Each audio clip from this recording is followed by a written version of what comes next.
अब करते हैं हम क्वेश्चन नंबर 47 एंड 48।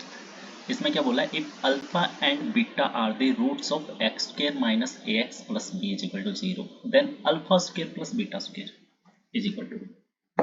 देखो ये काफी इजी क्वेश्चन है, मैं पहले डिटेल्स दे देता हूँ। इसमें चलते चलो ठीक है, a x square plus b x plus c, ये होती है हमारी स्टैंडर्ड इक्वेशन। तो इसमें देखो हमारे क्या आते हैं, अल्फा और बीटा दो रूट्स आते हैं स्क्वायर में है ना, क्वाड्रेटिक है तो अल्फा और बीटा दो आते हैं। तो कहते हैं कि ना इनका दोनों का जो सम होता है ना वो क्या होता है, minus b by a. B ये है, ए ये, और जो इनका प्रोडक्ट होता है ना वो क्या होता है, सी बाई ए। याद कर लो। और तुम्हें कह दो कि ये है, रुको मतलब ये तो हमारी क्वाड्रेटिक है। अगर 3 डिग्री में आ जाए, A X cube B X square plus C X plus D equal to 0, तो इसमें क्या होगा, 3 आएंगे, अल्फा बीटा और गामा। इन तीनों का अलग अलग ऐड करके करेंगे तो क्या आएगा, माइनस का बी बाई ए, फिर दो दो को ऐड करेंगे तो क्या आएगा, सी बाई ए, फिर तीनों को मल्टीप्लाई कर देंगे तो माइनस डी बाई। मतलब देखो ए सबके नीचे आएगा, ऐसे चलते जाना है और अल्टरनेट पे माइनस साइन आएगा। 4 डिग्री में आ जाएगी तो ई बाई ए तक आएगा, ठीक है, ऐसे होता है। तो हमारा तो 2 ही डिग्री में है, तो देखो दोनों का सम क्या होएगा, इसके साथ कंपेयर करेंगे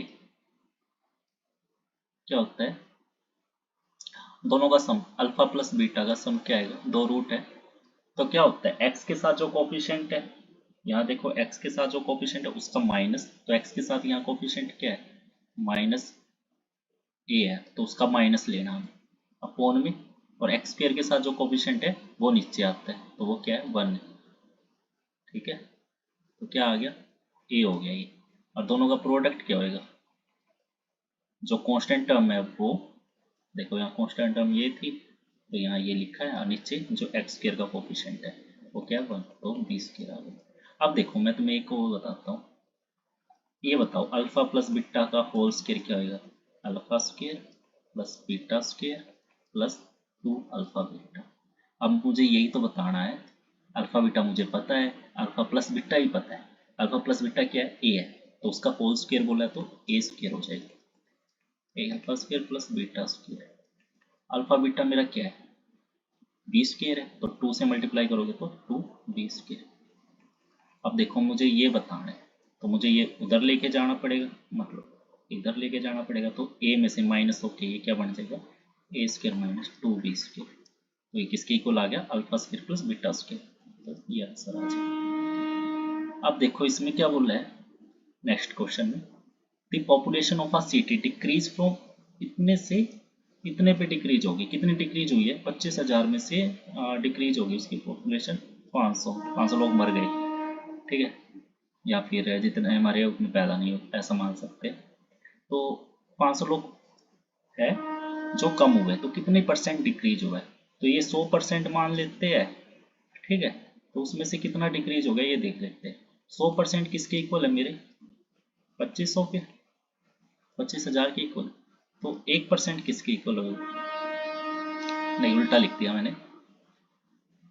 अगर 25,000 मेरा 100 के इक्वल है तो एक बंदा किसके इक्वल होएगा, कितने परसेंट के इक्वल होएगा, इतने के, ठीक है, मतलब ऐसे लिख लो ना कि 1% मेरा 100/25, और फिर 500 है, मुझे 500 का डिक्रीज हुआ है तो 500 लोग किसके इक्वल होंगे, अगर एक बंदा इसके इक्वल है तो 500 किसके इक्वल होएगा, 500 से मल्टीप्लाई कर दो, 2 जीरो से 2 जीरो, 1 जीरो से 1 जीरो, 5 एकम 5, 25, 5 दूनी 10, कितने परसेंट हो गया, 2%। ओके।